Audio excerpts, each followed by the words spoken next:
బంగాళాఖాతంలో వాయుగుండం తీరం దాటేసింది. హమ్మయ్య గండం గట్టెక్కిందని సంబరపడిపోయేలా అది ద్రోణిగా రూపాంతరం చెంది బెంబేలెత్తిస్తోంది. దీని ప్రభావంతో ఏపీ అంతటా భారీ వర్షాలు కురుస్తున్నాయి.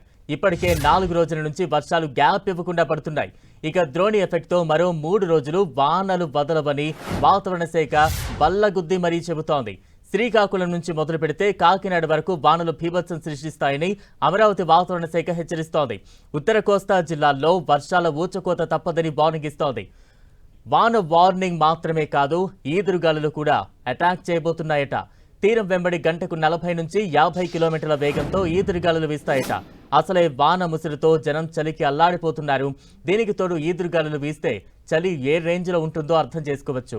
ఏపీలో భారీ వర్షాలు కురుస్తుండటంతో సర్కార్ అలర్ట్ అయింది.